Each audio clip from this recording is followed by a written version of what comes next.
What's going on, folks? Ted from Nerd Immersion here, and let's continue on our Heroes of Faerun coverage here, talking this time about the Spellfire Sorcery Sorcerer. I hate saying that. The Spellfire Sorcery Sorcerer feels weird to say, but either way, let's go ahead and dive in. If you like this kind of content, please consider subscribing to the channel. So, here we go. Spellfire Burst is our first ability here at level 3. When you use an action to spend a sorcery point, or sorry, not when you use an action. When you spend a sorcery point as part of the magic action or a bonus action on your turn, you can unleash one of the following effects of your choice.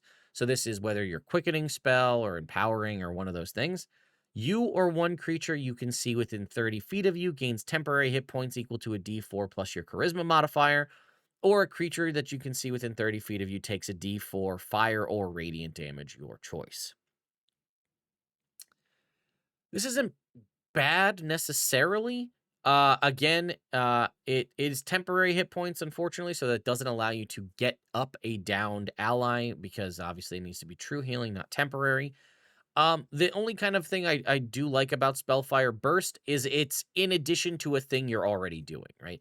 You might be casting a spell and powering it up via meta magic or spending a sorcery point to do something, whether that's to convert, sorcery points into spell slots into sorcery points, something like that that might not normally do damage. Maybe it's just sort of a mechanical thing behind the scenes, and it does allow you to just trigger this as no action necessary, giving an ally or yourself temporary hit points or dealing just a very, very minimal amount of damage to an enemy. It's nice because, again, it doesn't require an action to do it. It's part of something else, but the overall effects are a little on the weaker side. So let's see what spells we get as this subclass. We get Cure Wounds, Guiding Bolt, Lesser Restoration, and Scorching Ray. That is a banger of a 3rd level spell edition here for you as a sorcerer. You get 2 of the best sort of utility spells for a healer in Cure Wounds and Lesser Restoration. Reminder, Lesser Restoration is a bonus action in 2024. And then 2 very powerful damaging spells doing fire or radiant damage, Radiant in Guiding Bolt and Fire in Scorching Ray. At level 5, you get Aura of Vitality and Dispel Magic. At 7, Fire Shield and Wall of Fire. And then at 9, Greater Restoration and Flame Strike. So based just on these spells alone, disregarding any of the other aspects of the subclass, you could have the capability to be a pseudo healer or an off healer for your party. I don't think you necessarily be the primary healer, though you could be if you wanted to, and you do have the opportunity to do different things like extend spell, turning, I think, Cure Wounds, which is a touch spell, into like a 30-foot range. Potentially with, if you're able to get yourself access to a familiar or something, you have the opportunity to do healing through a familiar. There's definitely some interesting things you can do with this quicken spell, Cure Wounds. Again, you've got a lot of opportunity here to do different things with these spells that could let you be, again, a primary healer, but I think your best role would be, utility, damage, and then off healing if need be. At level 6, you get Absorb Spells. You always have Counterspell prepared. Additionally, whenever a target fails a saving throw against your Counterspell, you get a d4 sorcery points back. Listen, I don't really love, and many people have addressed this on multiple occasions, myself included, we don't love 2024's Counterspell because it's more like delay spell than it is Counterspell. I think my camera's blocking that, so let's go ahead and pull this up here. But it is a reaction in someone casting a spell, and it says you attempt to interrupt it. That creature makes a Constitution saving throw as opposed to it being a check or something that you can control. They get to make a save against it. If they fail, the spell dissipates with no effect, and the action, bonus action, or reaction that was used to cast it is wasted. Now, the thing that people don't like about this, kind of myself included, is the spell dissipates with no effect, but it also goes on to say if the spell was cast with a spell slot, the slot isn't expended. Meaning, if this creature has spell slots, they still retain that spell slot. So say they were going to throw a 9th level Disintegrate at you, and you hit Counterspell. It does delay that spell for a turn. They can't hit you with it. The usage of it has dissipated. However, they would still have their 9th level spell slot, so when it comes around, they can fire it off again. Now, part of the thing is, the way spells and monsters and things are handled in 2024 D&D is creatures don't have spell slots anymore. They have usages. So the usage of that would be expended. So what I can do real quick to just kind of illustrate my point, because I think it's always worth revisiting this, let's go ahead and pull up the Archmage stat block. Okay? This would be your quintessential super high-powered magician in the world of 2024 D&D. Now notice, they don't have spell slots. They have one usage per day. So let's say that you have your counterspell up from your absorb spells feature, or anybody who has counterspell. The Archmage goes to fire off a 9th level Cone of Cold. We were just talking about a 9th level spell. Well, it gets one usage per day of Cone of Cold.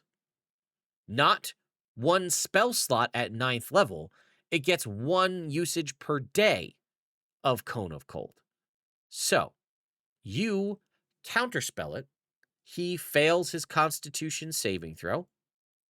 And as per counterspell, the spell dissipates with no effect, and the action, bonus action, or reaction to cast it is wasted.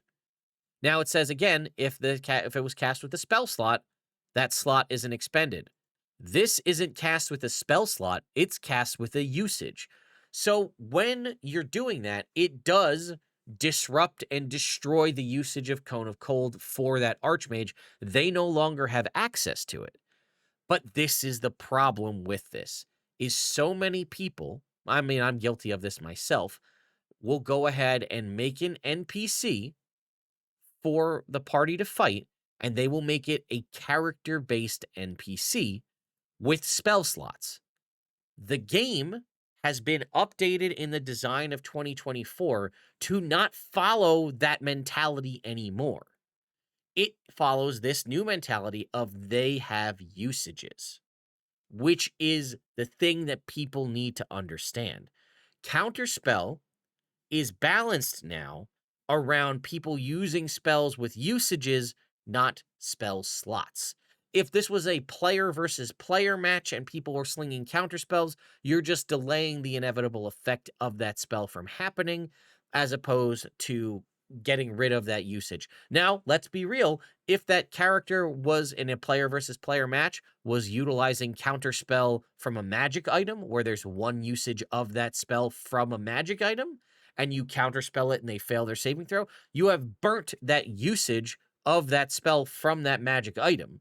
That's no longer available. That usage, the charges, whatever it is, are expended. It's only when it's slot to slot that it has a problem. But again, I feel like many people look at this stuff and look at the subclasses and only judge them based on that and say, well, oh, it gets counterspell. That's stupid. I don't want to use it because counterspell sucks. No, it doesn't suck as much. Now, granted, you lose some of the agency on this because counterspell is not a thing where you get to make a check or get to expend a higher level slot to succeed. They're making a saving throw.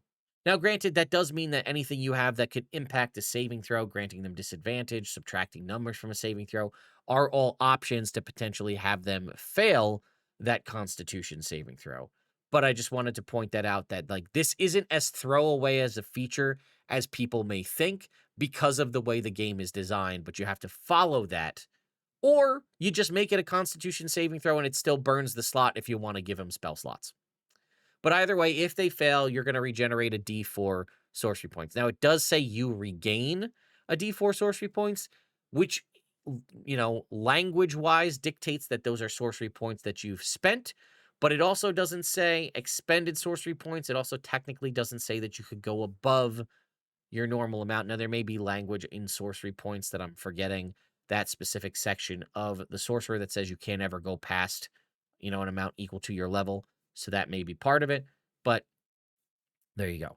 All right, level 14, Honed Spellfire. Your Spellfire Burst, this is the ability we got at level 3 that we were talking about, improves. You add your Sorcerer level to the temporary hit points gained from Bolstering Flames. Now, that is a big buff because it's going to be temporary hit points equal to a D4 plus your charisma modifier, plus your sorcerer level, which at this point is 14. So let's say you're lucky enough to have a 20 charisma at this point. You're going to be adding at level 14, 19 temporary hit points plus a d4. So a minimum of 20 temporary hit points. And again, whenever you spend a sorcery point as either part of an action or a bonus action, you can just choose to do this. Or the damage from your Radiant Fire ability deals a d8. Again, this is still pretty weak. One creature within 30 feet of you just takes a d8 fire or radiant damage. Again, there is no saving throw associated with this. It is just, in theory, free damage. I might add your charisma modifier into this even back here at level 3 so that it feels like it's actually a little bit impactful. Because let's say you're going to use Spellfire Burst and you say, hey, I want to do the damage part. I'm not going to give an ally temporary hit points. I'm going to deal damage. And then you roll a 1 on your d4. You dealt 1 point of damage as your whole using part of your third level feature. That feels bad. So adding in your charisma modifier at the very least, or your proficiency bonus, one or both, really depending on what you think, is going to improve this overall to make it not feel so bad as an option to choose damage. Because right now, as it stands, choosing Bolstering Flames is going to almost always be the option unless the party has significantly more temporary hit points from a different source. It's going to be very rare, if ever, that you choose to deal a d4 damage to an enemy, or even all the way at 14, a d8 damage to an enemy. It's almost always going to be more impactful to grant an ally or yourself temporary hit points. That's my other sort of issue with this feature, is that one of them is almost not an option. And lastly, Crown of Spellfire at level 18. Whenever you use your innate sorcery ability, you can alter it and infuse yourself with the essence of Spellfire, gaining the following benefits. Once you use this feature, you can't use it to alter innate sorcery until you finish a long rest or spend 5 sorcery points to restore use of it. All right.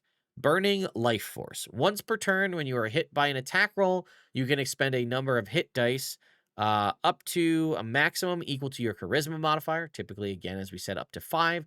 Roll the expended dice and reduce the amount of damage from the attack roll equal to the total rolled. Okay, so let's read that one more time. So you're hit by an attack and you choose not to. You're hit by an attack. This is no action required. You get hit by an attack, you can throw a number of hit dice equal to your charisma modifier, right? Your hit dice are a d6 as a sorcerer. So let's say you're going to spend up to your charisma modifier all 5. You get hit by an attack. This will obviously apply after resistances or whatnot. Throw your 5d6, roll those dice, add them all up, and whatever the damage you would have taken is now reduced by that amount, which means you could reduce it to 0, meaning you don't take any damage. If that's the case, also, you may be thinking this isn't the best, and I don't particularly love this ability, but this is a great way to make sure you try to maintain concentration on a concentration spell, right? If you got hit by something, let's say it dealt 50 damage to you, right? Again, it's an attack roll, so let's say it was a crit, right? It dealt 50 damage to you, let's say. Well, okay. Now that's a DC 25 Constitution saving throw to maintain concentration on whatever spell you have. Well, now you're going to throw 5d6 and reduce the amount of damage you took by whatever that amount is, cutting that, again, it was 50, right? So maybe we roll really well and we roll, I don't know, 15, right? We'll go for half. Well, we've cut our number down from 50 damage to 35.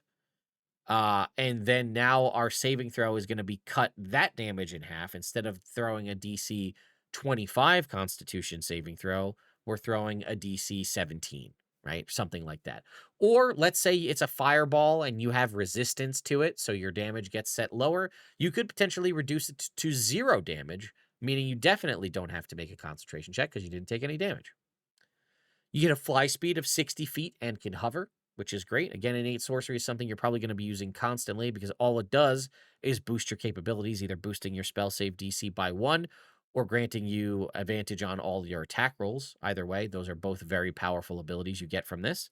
And then lastly, spell avoidance. When you're subjected to a spell or magical effect that allows you to make a saving throw to take only half damage, you instead take no damage if you succeed and only half damage if you fail. Basically, you have spell evasion They called it spell avoidance. They might as well have just called it spell evasion because it's giving you essentially the rogue and monk's evasion feature for all spells and magical effects. This is exceptionally powerful as a capstone capability. And again, it's triggered on when you use innate sorcery, which innate sorcery still functions as it normally would. On top of the fact that you can now fly, you have this spell avoidance situation and the opportunity to, for no action at all, reduce the damage that you take from an incoming attack by spending some of your hit dice.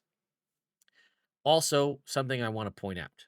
Remember, it says once you use this feature to alter innate sorcery, you can't do it until you finish a long rest or you spend 5 sorcery points to get it back.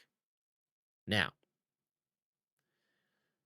this is cheesy, so you may not like it, and your DM might not. Remember how we talked about Counterspell? How it's very powerful or it's useful against enemies because they don't use spell slots? But also remember how we talked about when you use it against an ally, like or a player versus player situation where a character who does have spell slots, then they wouldn't expend the spell slot? Well, here's the cheese. You can voluntarily fail any saving throw you wish in 2024 D&D. So you could cast Counterspell on an ally, have that ally willingly fail the save against your Counterspell, therefore giving you back a D4 sorcery points, and because they were casting it with a spell slot, the usage of the action for it dissipates, but their spell slot isn't burnt. So you can just recharge all of your sorcery points with Counterspell. And you can get real wonky in the fact that you can use sorcery points to convert sorcery points into spell slots. So you can basically use one of your friends who has spell slots as a battery to recharge your sorcery points. They actually don't lose anything because as long as they're attempting to cast something with a spell slot, nothing happens because they just lose the usage. The spell just dissipates at that moment, but the slot isn't burnt. And you can just recharge back up your sorcery points, which means allowing yourself to trigger Crown of Spellfire multiple times in a day isn't nearly as bad as you think it is because you can get those sorcery points back very quickly by just using your ally as a spell battery for absorb spells. So the last thing I just want to check is on the base sorcerer, how many points is it for the conversion? So let's see. If you were to use Font of Magic, it is okay. It is okay. So you can't get a full 1-to-1 because it is 5 sorcery points to get back a level 3 spell slot. But if you roll a 4 on your D4, you can get 4 out of the 5 spells. So you could do this for a while, right? Because I'm just saying your limitation is the number of counterspell spell slots you have, but you can use this to potentially get back. Now, it's obviously going to suck if you roll a 1 on your sorcery point recharge, but there's an opportunity where you can continue to do this. Oh, additionally, whenever a target fails a saving throw against a counterspell you cast. Okay, it doesn't say a counterspell you cast with a spell slot either. So if you have the means of getting scrolls of counterspell or some form of a magic item that lets you cast counterspells as charges, as opposed to counterspells using your spell slots, you can just constantly refill your sorcery points by casting it at have an ally cast a spell with a spell slot. You counterspell it. They voluntarily fail the counterspell Constitution saving throw. You get a D4 sorcery points back. They don't actually lose anything, and you could just continue to do this. So it's definitely going to be worth you picking up scrolls of counterspell or magic items. Like I forget if there's a magic item out there like a wand or a staff or something that lets you cast counterspell with charges. You're going to be flush up on sorcery points. And again, that could be, maybe you're not even using the sorcery points for any of these class features. Maybe you're just using them to power your meta magic. But remember, if you're going to use your sorcery points in any way for meta magic, Spellfire Burst is just a rider on top of that. It doesn't cost you anything to do that. You don't have to spend sorcery points to use Spellfire Burst. That's all. Oh my God. That's also a way that you can just grant a ton of temporary hit points to your party to make sure all of your party is topped off on the most temporary hit points you can grant them. Because again, I can go ahead and use a I could go ahead and cast, let's see, what's the lowest usage meta magic? I can cast, I don't know, empowered spell cure wounds or something, or pick one of these spells that does a buff of some kind and spend a sorcery point to quicken it and empower it, whatever it might be. Spending a sorcery point, then use the opportunity to use bolstering flames as part of that to give you temporary hit points.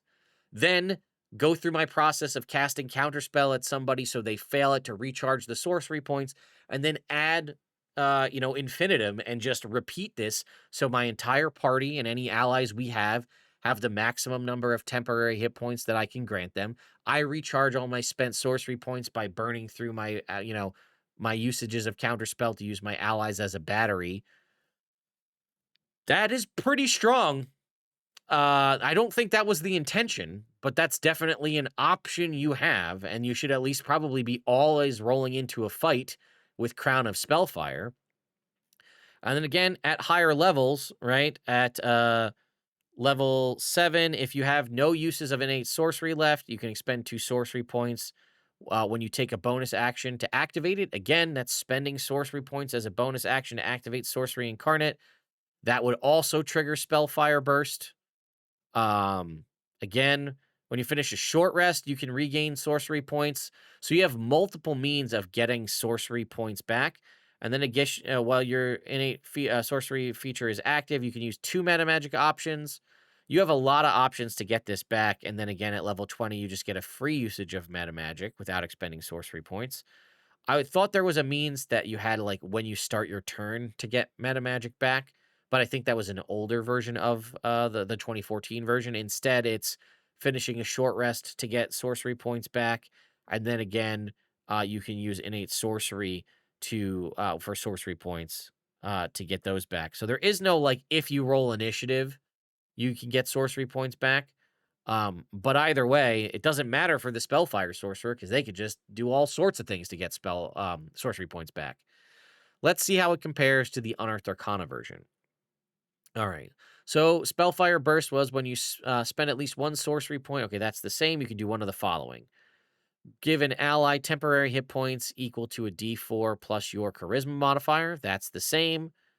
Or use Radiant Fire. One creature of your choice must make a dexterity saving throw or take a d6 fire or radiant damage. So they lowered the damage down to a d4, but they removed the saving throw aspect of it. So I think ultimately this is probably stronger because it's just guaranteed damage as opposed to them making a saving throw.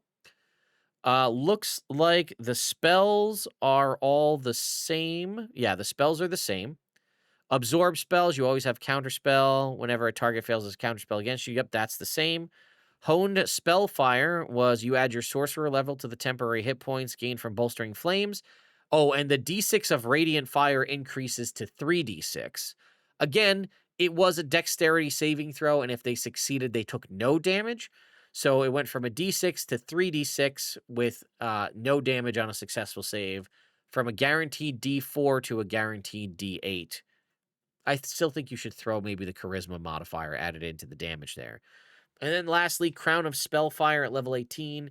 As a bonus action, you gain the following benefits for a minute. So it used to be a separate instance of you using something for a minute, once per long rest, or you had to spend 7 sorcery points to get it back. It's now as part of activating innate sorcery, which is nice because you're going to be activating innate sorcery when you get into a fight regardless. So this is just kind of triggered on that.